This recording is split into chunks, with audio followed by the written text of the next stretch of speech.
Olá, meu amigo, minha amiga, seja muito bem-vindo a mais um editorial aqui do nosso canal. Prazer enorme poder estar aqui com você trazendo um pouco mais de informação. Vamos lá, bora falar de novo, mais uma vez, travês, sobre CPMI de 8 de janeiro. Dessa vez, a informação que eu trago para vocês é que teve um pedido de adiantamento, uma mudança de data sobre a CPMI dos atos do dia 8 de janeiro. A gente vai falar um pouquinho sobre isso aqui. Também a gente ainda vai falar sobre censura à Rede Globo.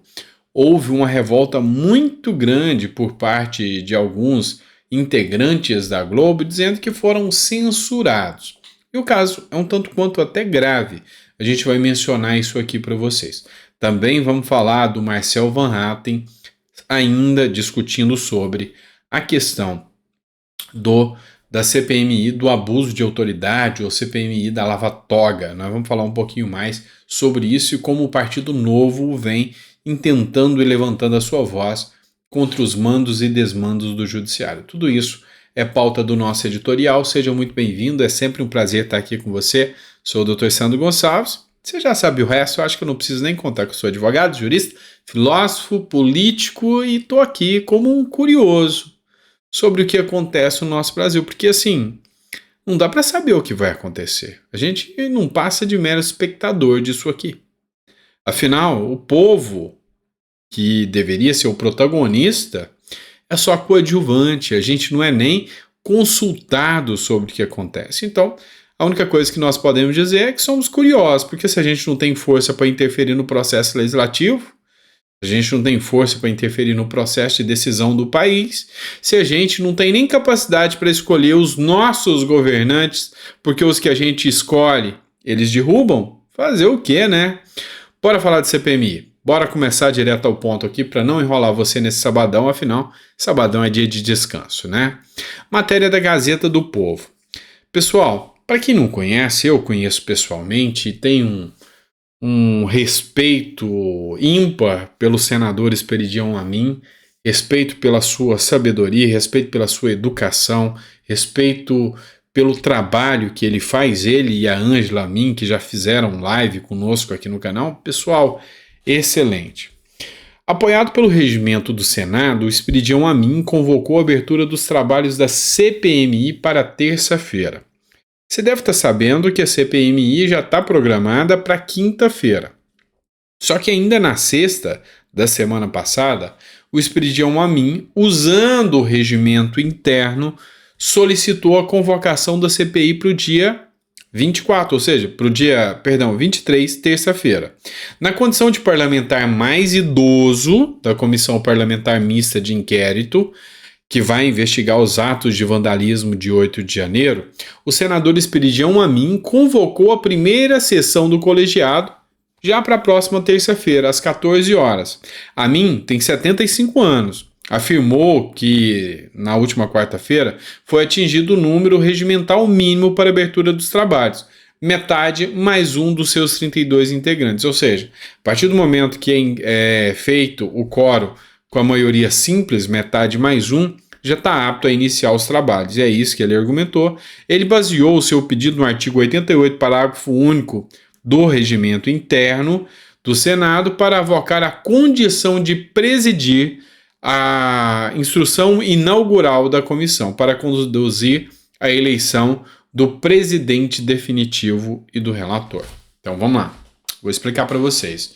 O Esperidião Amin, na condição de mais idoso, ele pode solicitar a possibilidade de presidir a sessão para dar a posse para o presidente e para o vice-presidente. A previsão ainda é que a presidência vai ficar na mão do Arthur Maia, tá? O Arthur Maia, que é da Bahia, lembrando a vocês que ele não é tão fã assim do Lula. Não fede nem cheira, é centrão, mas ele não é tão fã do Lula. Então, pelo menos, a gente tem a vitória e a vantagem de ter uma CPMI imparcial. Bora falar de censura à Rede Globo? É assim que é tratada. Vamos lá, o Pedro Bial, ele vem fazendo um programa que é o Linha Direta. Você deve lembrar do Linha Direta, que trazia casos onde descobria-se muitos criminosos, porque eles contavam os casos de crimes ainda não resolvidos, e com isso o pessoal ligava, fazia denúncia, colocava o retrato falado dos criminosos. Programa de utilidade pública, um programa que era bom. Assim, é difícil você elogiar alguma coisa que vem da Globo, mas era um programa de utilidade pública. E aí foi retomado esse Linha Direta, tendo o Bial como o protagonista desse programa. O que aconteceu foi que haveria a edição de um programa que trataria do caso Henry, tá? Aquele menino que foi assassinado. E aí o judiciário proibiu, simplesmente proibiu que esse episódio fosse ao ar. Depois a liminar caiu, o ministro Gilmar Mendes foi quem autorizou que o programa fosse exibido, o programa foi exibido, mas o pai do Henry criticou a censura que aconteceu ao Linha Direta e ainda argumentou, esqueceram meu filho, né? Ou seja, não se pode nem mais falar e argumentar sobre o gravíssimo ataque ao filho dele, o Henry, né? Ou o menino Henry, como eles chamam também, né? Após a justiça tentar fazer uma censura prévia, isso aqui é o Léo Dias, ele é um, não sei lá como é que eu chamo, se ele é jornalista, se ele é um fofoqueiro da Globo, não sei como é que eu vou narrar ele aqui. Sei que ele é um cara muito famoso aí da Globo, eu não costumo acompanhar, mas enfim. Após a justiça tentar fazer uma censura prévia ao programa Linha Direta nessa quinta. Vamos lá de novo, deixa eu só abrir mais uma aspa aqui, tá difícil de fazer leitura porque eu tô dando palpite toda hora, né, mas só para entender. Quando é com a Globo, é censura.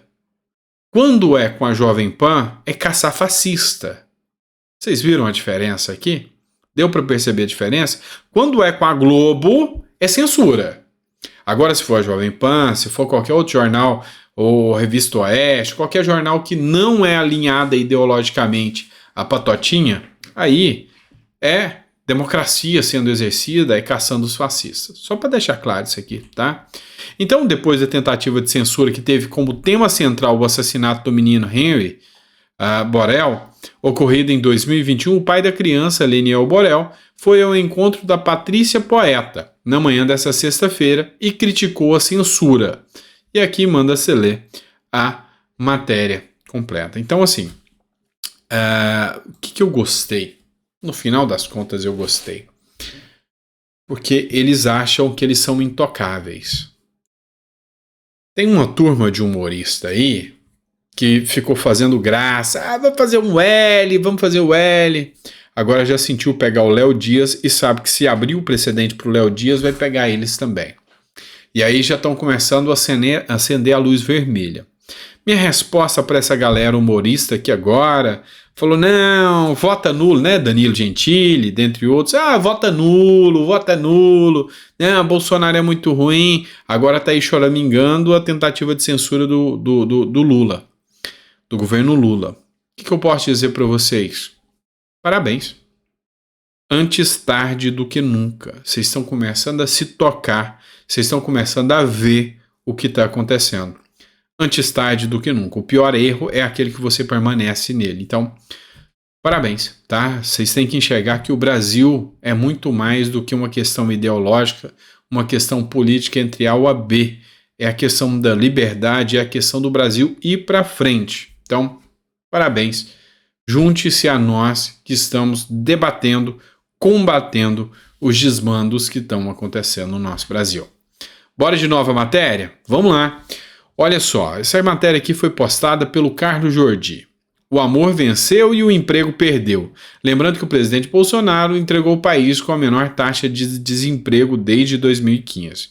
Então ele cita aqui uma matéria do próprio G1, tá, da Globo, que o desemprego sobre a batuta do Lula subiu em 15 estados e também no Distrito Federal, logo no primeiro trimestre de 2023, é uma matéria divulgada pelo IBGE. O aumento da desocupação e a queda da ocupação de forma simultânea resultaram no crescimento da taxa de desocupação nas grandes regiões. Ou seja, quando a economia vai mal, meu amigo, a desigualdade dispara. Eu estava lendo um livro Ontem mesmo eu li uma boa parte. Hoje, daqui a pouquinho, na hora que eu terminar as gravações, eu quero pegar esse livro e dar uma continuidade. Tá? Chama-se A Lei, do Frédéric Bastiat. Frédéric Bastiat é um filósofo francês e ele que não topava muito comunista, assim como eu. Tá? Não acha que comunista viaja na batatinha. E aí ele estava citando a questão da desigualdade e mostrando que tem uma lista da liberdade de expressão dos países livres e é nítido a riqueza desses países muito acima dos países que têm uma economia fechada, uma alta intervenção do Estado, como é Venezuela, como é Cuba, e que o Brasil, dentro do freedom of speech, ou seja, da liberdade de expressão, da liberdade de se falar, que é esse radar que tem, o Brasil está muito, muito mais perto da Venezuela do que de países desenvolvidos. E agora o risco está maior ainda. Bora trazer matéria aqui para vocês do Conexão Política. O STF pautou um julgamento para decidir se o porte de drogas para consumo pessoal é crime ou não. Eu já falei sobre essa matéria, mas a coisa é tão aberracional, tá? É tão fora de noção que eu preciso trazer de novo para vocês. Na próxima quarta-feira, dia 24, o Supremo Tribunal Federal vai julgar o caso emblemático referente ao porte de drogas para consumo próprio, decidindo se é considerado crime ou não. Esse processo teve início em 2015, mas foi interrompido por um pedido do Teori Zavascki, tá? Aquele que faleceu em um acidente aéreo que até hoje tem muita coisa que paira. É um assunto nebuloso falar do Teori Zavascki, tá? Mas enfim, vamos entender aqui. Qual é o resultado prático disso? Sabe aquele cidadãozinho, aquele sujeito que gosta de puxar, de dar um teco? Ele vai sentar na porta da escola, dando em cima da sua filha, do seu netinho, com um pito de maconha na boca, e amparado pela lei, vai ser direito dele. Sabe aquele que pegou um celular, que roubou um celularzinho, mas é um pobre coitado, roubou para poder fumar e sustentar o seu vício na maconha, no crack? Pois é, vai estar solto, vai estar na porta da escola do seu filho, vai estar na porta do seu condomínio na hora que você chegar. E já que ele pode fazer o seu sustento, ou seja, que ele pode bancar o seu vício, se lhe faltar dinheiro, afinal, um celular, o próprio presidente autorizou que ele pode pegar, pode parar seu carro, pode invadir sua casa, pular para dentro da sua casa. Que coisa bela que o nosso Brasil está se tornando, né? Vai soltar preso, vai liberar droga para eles. Enfim, o que de pior pode acontecer no nosso Brasil, né? É melhor nem comentar. Bora lá. Bora trazer uma matéria aqui sobre o Marcel Van Hatten do Pleno News. O Partido Novo criou um abaixo-assinado para instaurar a CPI da Lava Toga, agora com uma nova roupagem, com um novo nome, CPI do abuso de autoridade contra o STF e o TSE. E aí, o que me chama a atenção aqui e me deixa, no mínimo, esperançoso é que ainda existem partidos sérios. O Partido Novo criou um abaixo-assinado para cobrar dos parlamentares as assinaturas do pedido de uma comissão parlamentar de inquérito para apurar supostos abusos de autoridade do Supremo Tribunal Federal e do Tribunal Superior Eleitoral. E essa medida agora, dessa CPI da Lava Toga, ou do abuso de autoridade, ganhou mais força logo depois da cassação do mandato do Deltan Dallagnol. Ou seja, eles viram que se eles não agirem, vai cair um por um. E hoje você é base do governo, amanhã você pode ser oposição. E aí, meu amigo, vai cair? Vai deixar acontecer barato? Você, galera da esquerda aí, tá bonito, né? Agora não são vocês que tá do outro lado do fuzil no paredão. Tá bonito para vocês da esquerda que aponta o dedo, né? Tem uns da esquerda aí que já estão se manifestando e falando que tá errado as coisas, tá? Exemplo, eu vou falar a Tabata Amaral. A Tabata Amaral, que é esquerda, fala muita bobagem, sim, a gente sabe que sim, mas ela se posicionou positivamente, tanto em relação ao uso arbitrário das emendas por parte do governo Lula, assim como também questionou essa questão dos abusos de autoridade que estão acontecendo. Então, tá começando a cair na real alguns, né? Bora lá, matéria da Jovem Pan. Haddad nega brecha na nova regra fiscal para gasto extra de 80 bilhões. Tem gente chamando o Haddad de mentiroso por causa disso, mas vamos lá.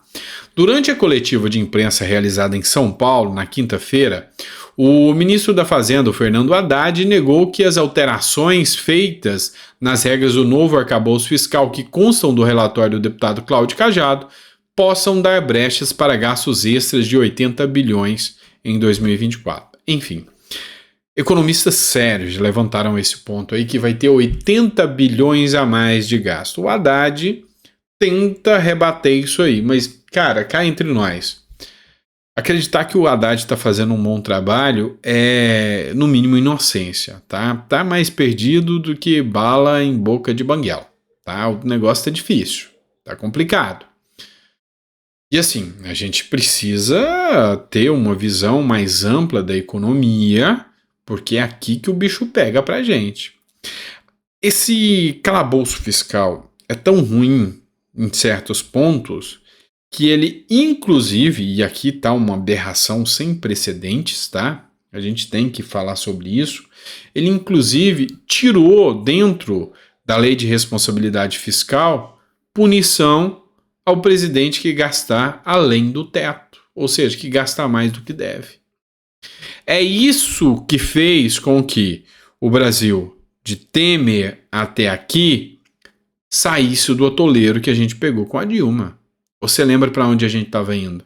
Agora eles querem desfazer todo esse trabalho que foi feito por Temer e Bolsonaro para segurar o impacto, porque a gente estava indo ladeira abaixo e está querendo tomar rumo para baixo de novo. Ou seja, pleonasmo